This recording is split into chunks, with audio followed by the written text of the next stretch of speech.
আজিৰ ক্লাছত আমি পঢ়িম ইকুইপটেনশিয়াল সাৰফেস কি বস্তু হেতু পঢ়িম। তো তাৰ আগতে আমি এতিয়ালৈ যি পঢ়িলোঁ, ধৰা ফাৰ্ষ্ট চেপ্টাৰটোত আমি কি পঢ়ি আহিছিলোঁ সেইবিলাকতো মনত আছে। মই এবাৰ মনত পেলাই দিছোঁ। ফাৰ্ষ্ট আমি পাইছিলোঁ কি ইলেক্ট্ৰষ্টেটিক ফ'ৰ্চ, দুটা চাৰ্জৰ Q1 আৰু Q2 চাৰ্জ দুটা যদি আৰ ডিষ্টেঞ্চত ছেপাৰেট হৈ থাকে তেন্তে ইহঁত দুটাৰ মাজত ইলেক্ট্ৰষ্টেটিক ফ'ৰ্চ কিমান হয়? Q1 Q2 বাই আৰ স্কুৱেৰ আছিল, হয়। নেক্সট আমি পাইছিলোঁ কি ইলেক্ট্ৰিক ফিল্ড ইণ্টেনচিটি, এইটো আছিল কি KQ1 or KQ by R square, হয়। তো নেক্সট আমি তেনেকৈ তোমালোকৰ কি পঢ়িলোঁ, এপ্লিকেশ্যনবিলাক পঢ়িছোঁ। তোমাৰ গছ ল এপ্লাই কৰি আমি ইলেক্ট্ৰিক ফিল্ড ইণ্টেনচিটি ওলাইছোঁ, ইলেক্ট্ৰিক ডাইপলৰ কাৰণে ইলেক্ট্ৰিক ফিল্ড ইণ্টেনচিটি ওলাইছোঁ। তেনেকৈ আমি কিবাকিবি বহুত এপ্লিকেশ্যন পঢ়ি আহিছোঁ, হয়। তো এতিয়া নেক্সট এইটো চেপ্টাৰত আমি ইলেক্ট্ৰিক পটেনচিয়েল এনাৰ্জি, ইকুইপটেনচিয়েল সাৰফেস এইবিলাকৰ কথা পঢ়িম। তো এইটো চেপ্টাৰত তোমালোকে নতুন যিটো ফৰ্মুলা পাইছা ইলেক্ট্ৰিক পটেনচিয়েল ভিৰ ফৰ্মুলাটো কি পাইছিলা? V is equal to KQ by R আছিল। এইটোতো মনত আছে চবৰে, KQ বাই আৰ পাইছিলা। তাৰ উপৰি আকৌ কি পাইছা? V is equal to work done divided by test charge. এইবিলাক ফৰ্মুলা অলৰেডি পাই আহিছা, মই জাষ্ট এবাৰ তোমালোকক মনত পেলাই দিছোঁ, অ'কে। আকৌ তোমালোকৰ যদি এতিয়া চাবা আৰু এটা কথা পাইছিলোঁ আমি যে পজিটিভ চাৰ্জ এটাৰ কাৰণে পটেনচিয়েলটো সদায় পজিটিভ, এইটো পজিটিভ চাৰ্জ, হয়। এতিয়া যদি মই নিগেটিভ চাৰ্জৰ কথা কওঁ, নিগেটিভ চাৰ্জৰ কাৰণে এই ছেম পটেনচিয়েলটো কি হৈ যাব? V equal to minus KQ by R হৈ যাব। নিগেটিভ চাৰ্জ এটাৰ কাৰণে ইলেক্ট্ৰিক পটেনচিয়েল সদায় নিগেটিভ, পজিটিভ চাৰ্জ এটাৰ কাৰণে ইলেক্ট্ৰিক পটেনচিয়েল সদায় পজিটিভ। এইবিলাক আমি পাই আহিছোঁ।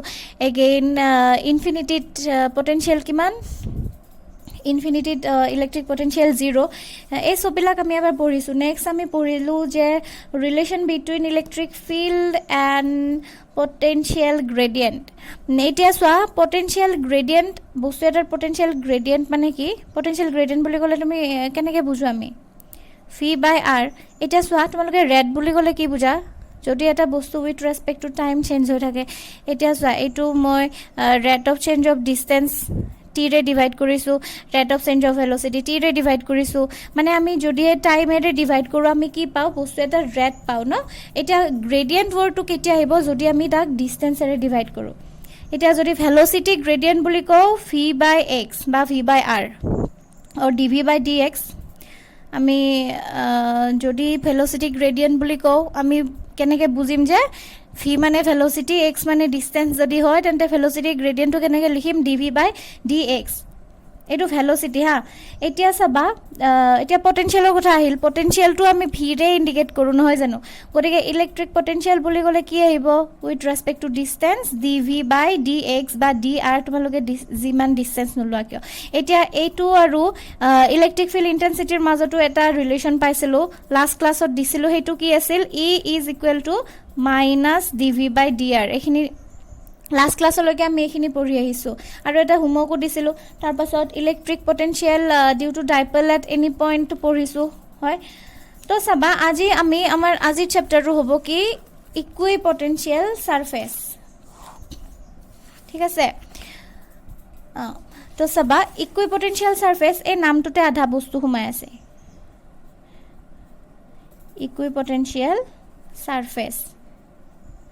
এতিয়া ইকুইপটেনচিয়েল সাৰফেস মানে কি? এনেকুৱা এখন সাৰফেস য'ত নেকি এভৰি পইণ্টত কি হয়? ইলেক্ট্ৰিক পটেনচিয়েলটো একে হয়, ঠিক আছে। Any surface that has same electric potential at every point is called equipotential surface. মানে ইকুৱেল পটেনচিয়েল মানে এইটো পটেনচিয়েলে মানে য'ত নেকি যিখন সাৰফেসত এভৰি পইণ্টত পটেনচিয়েলটো সেম হয় সেইবিলাককে কি বুলি কয়? ইকুইপটেনচিয়েল সাৰফেস বুলি কয়।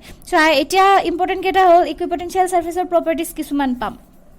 যেনে একদম ফাৰ্ষ্ট প্ৰপাৰ্টিটো হ'ব ইকুইপটেনচিয়েল সাৰফেসৰ কি হ'ব? যে no work is done in moving a test charge over a equipotential surface. মানে ধৰি লোৱা যে এইখন এখন ইকুইপটেনচিয়েল সাৰফেস বুলি মই ধৰি লৈছোঁ, অ'কে। তো ইয়াত মই ছাপ'জ এটা পইণ্ট কনচিডাৰ কৰিছোঁ এ, এটা পইণ্ট কনচিডাৰ কৰিছোঁ বি। এতিয়া চাবা, আমি যেতিয়া পটেনচিয়েল পঢ়ি আহিছিলোঁ কথাটো কেনেকুৱা আছিল? এইটো পইণ্টত মই যদি এটা পইণ্ট চাৰ্জ কিউ ৰাখোঁ আৰু আৰ ডিষ্টেঞ্চত থকা পইণ্ট পি, এইটো ধৰা অ' পইণ্টত মই এটা পইণ্ট চাৰ্জ এটা ৰাখিছোঁ আৰু আৰ ডিষ্টেঞ্চ দূৰত এটা পইণ্ট দিছোঁ পি। এতিয়া এই চাৰ্জটোৰ কাৰণে আৰ ডিষ্টেঞ্চ দূৰত পি পইণ্টটোত পটেনচিয়েল কিমান হয়?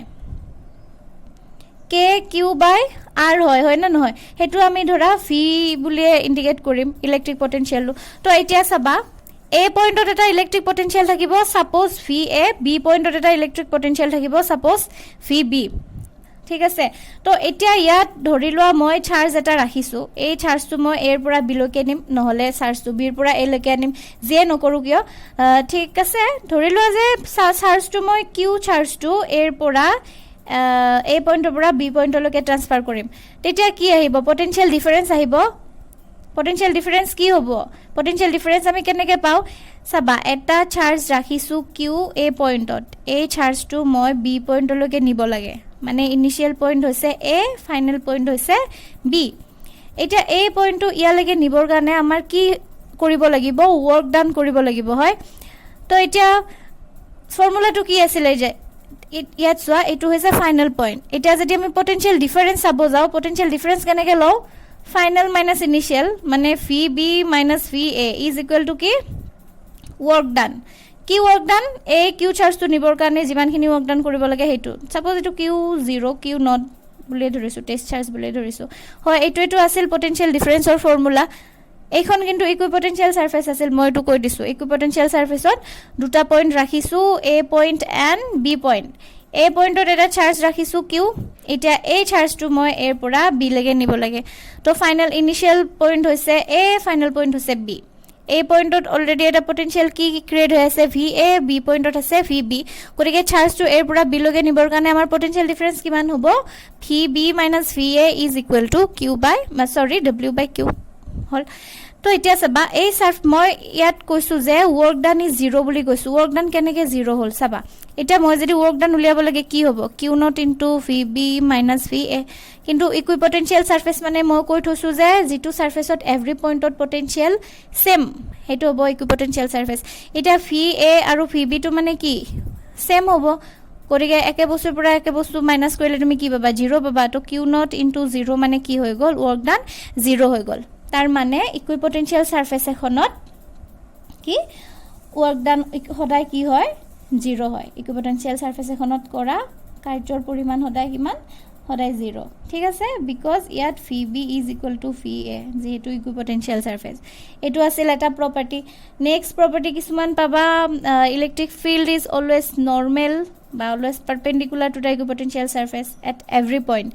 এইটো আহিব প্ৰপাৰ্টি 2। তোমালোকে লিখি ল'বা, ভিডিঅ'টো পজ কৰিয়ে হওক, তোমালোকে লিখি ল'বা। নেক্সট প্ৰপাৰ্টিটো কি? Electric field is always perpendicular to the equipotential surface. এতিয়া এইখন যদি ইকুইপটেনচিয়েল চাৰ্ফেচ হয়, ইলেক্ট্ৰিক ফিল্ডৰ ডাইৰেকশ্যন এনেকৈ perpendicular to the field upward. বুজি পাইছানে? যদি এনেকৈ ইকুইপটেনচিয়েল চাৰ্ফেচ এখন ড্ৰ কৰোঁ, সদায় পাৰপেণ্ডিকুলাৰ ইলেক্ট্ৰিক ফিল্ড ইণ্টেনচিটিটো। আৰু নেক্সট আছে নাম্বাৰ 3টো হ'ল যে two equipotential surfaces cannot intersect each other. এইখন এখন equipotential surface, এইখন এখন equipotential surface যদি হয়, এই দুখনে কেতিয়াও কি নকৰে? intersect নকৰে। বুজি পাইছা? গতিকে এই তিনিটা আছিল আমাৰ equipotential surfaceৰ property. তো এবাৰ চাবা equipotential surface আমি ড্ৰ কৰি দেখাব পাৰো ইকুইপটেনচিয়েল সাৰফেস। ঠিক আছে, ভেৰিয়াস সাৰফেসৰ কাৰণে ইকুইপটেনচিয়েল সাৰফেস আমি কি কৰিব পাৰো? ড্ৰ কৰিব পাৰো। যেনে সাপোজ পইণ্ট চাৰ্জ এটা লৈছো, পইণ্ট চাৰ্জ এটাৰ কাৰণে ইকুইপটেনচিয়েল সাৰফেস কেনেকুৱা হ'ব? এতিয়া চোৱা, এইটো ধৰা এটা পইণ্ট চাৰ্জ প্লাস লৈছো, ইয়াৰ ইকুইপটেনচিয়েল সাৰফেসখন হ'ব এনেকুৱা। আগতে যেনেকৈ তোমাৰ ইলেক্ট্ৰিক ফিল্ড লাইন্স ড্ৰ কৰিছিলো, তেনেকৈ আমি ড্ৰ কৰিম। এইখন হ'ব কি? ইকুইপটেনচিয়েল surface for a isolated point charge, যদি অকলে থাকে। ঠিক আছে, আৰু যদি মই দুটা পজিটিভ চাৰ্জ যদি একেলগে ৰাখো, two positive charges, দুটা পজিটিভ চাৰ্জ যদি মই একেলগে ৰাখো, তেন্তে ইকুইপটেনচিয়েল সাৰফেস কেনেকুৱা হ'ব? আগতে পাইছিলো নহয়, দুটা পজিটিভ চাৰ্জ ৰাখিলে ইলেক্ট্ৰিক ফিল্ড ইন্টেন্সিটি কেনেকুৱা হ'ব? ইয়াত এনেকুৱা, এইটো এনেকৈ যায়, ইয়াৰ পৰা এনেকৈ যায়, আছিলে নহয় মনত তো এতিয়া চোৱা দুটা পজিটিভ চাৰ্জৰ কাৰণে ইকুইপটেনশিয়াল সাৰফেস কেনেকুৱা হ'ব প্ৰথমতেটো মই ফিল্ড লাইনস কেটা আঁকিছো field lines electric field lines এনেকুৱা আছিলে মনত যদি আছে তোমালোকৰ ইলেক্ট্ৰিক ফিল্ড লাইনস বিলাক এনেকুৱা আছিল আৰু ইফালৰ ফিল্ড লাইনসটো এনেকৈ গৈছিল ইফালৰটো এনেকৈ দুটা পজিটিভ চাৰ্জৰ কাৰণে তো এতিয়া মই যদি ইয়াত ইকুইপটেনশিয়াল সাৰফেস ড্ৰ কৰিব লাগে এই এনেকুৱা হ'ব ঠিক আছে দুটা পজিটিভ চাৰ্জৰ কাৰণে এখন হ'ব ইকুইপটেনশিয়াল সাৰফেস ঠিক আছে আইসোলেটেড পইণ্ট চাৰ্জৰ কাৰণে ইকুইপটেনশিয়াল সাৰফেস যদি ড্ৰ কৰো তোমালোকে হেডলাইনটো দি দিবা যে ইকুইপটেনশিয়াল surface of various charge system তো এটো এটা চাৰ্জ সিস্টেম যত নেকি মই অনলি এটা চাৰ্জ ৰাখিছো এটো এটা চাৰ্জ সিস্টেম যত নেকি মই দুটা পজিটিভ চাৰ্জ ৰাখিছো ঠিক আছে নেক্সট কি পাম যদি দুটা অপোজিট চাৰ্জ ৰাখো তেতিয়া ইকুইপটেনশিয়াল সাৰফেস কোন কেনেকুৱা হ'ব হয় মই নেক্সট আকিম কি টু অপোজিট চাৰ্জেস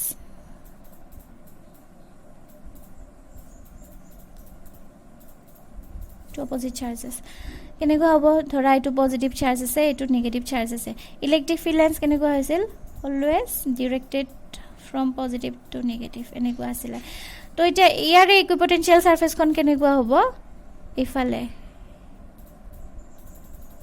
এটো সাইজৰ হ'ব ঠিক আছে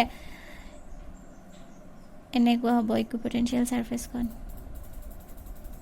তাৰ পাছত চাবা টু অপোজিট চাৰ্জেস দুটা অপোজিট চাৰ্জৰ কাৰণে ইকুইপটেনশিয়াল সাৰফেস আমি পালো তাৰ পাছত আমি কি পাম ফৰ ইউনিফৰ্ম ইলেক্ট্ৰিক ফিল্ড এতিয়া ইউনিফৰ্ম ইলেক্ট্ৰিক ফিল্ডৰ কাৰণে যদি আমি ইকুইপটেনশিয়াল সাৰফেস ড্ৰ কৰো ফৰ ইউনিফৰ্ম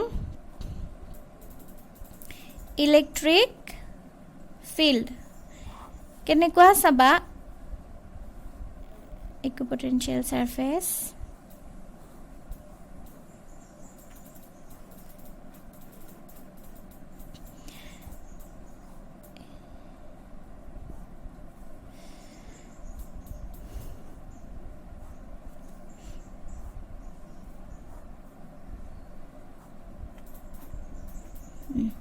এটো হৈছে ফৰ ইউনিফৰ্ম ইলেক্ট্ৰিক ফিল্ড আৰু যদি মই লিনিয়াৰ চাৰ্জ লও লিনিয়াৰ চাৰ্জ মানে কি লিনিয়াৰ চাৰ্জেস ধৰা মই এই এডাল ওয়্যাৰ এডালত লৈছো লিনিয়াৰ চাৰ্জেস এতিয়া ইকুইপটেনশিয়াল সাৰফেস কেনেকুৱা হ'ব ইকুইপটেনশিয়াল সাৰফেস কোন তেতিয়া সিলিন্ড্ৰিকেল হ'ব ঠিক আছে যদি মই এডাল ওয়্যাৰ লও চাৰ্জ ওয়্যাৰ এটা লও আৰু মই ইকুইপটেনশিয়াল সাৰফেস কেনেকৈ ড্ৰ কৰিব লাগিব সিলিন্ড্ৰিকেল হিচাপে ড্ৰ কৰিব লাগিব বুজি পাইছা তো আগত কি পঢ়ি আইছো এখিনি তো মনত আছে সাগে ইলেক্ট্ৰিক পটেনশিয়াল পঢ়িছো পটেনশিয়াল ডিফাৰেন্স পঢ়িছো হয় না ডাইপোলৰ কাৰণে যিকোনো এটা পইণ্টত তোমাৰ ইলেক্ট্ৰিক কি বুলি কয় পটেনশিয়াল পঢ়িছো গটিকে আজিৰ ক্লাছত আমি পঢ়িলো যে ইকুইপটেনশিয়াল সাৰফেস তো নেক্সট তোমালোকক কি দিম এটো ইকুইপটেনশিয়াল সাৰফেসটো তোমালোকে ধুনিয়াকে মই যিকেটা ডায়াগ্ৰাম দিছো বঢ়িয়াকে এটা বেলেগ বেলেগ সিস্টেম লিখি ড্ৰ কৰিবা আৰু ইকুইপটেনশিয়াল সাৰফেসৰ ডেফিনিশনটো মই কৈ দিছিলো ন হেতু ধুনিয়াকে লিখি লবা ইকুইপটেনশিয়াল সাৰফেস কি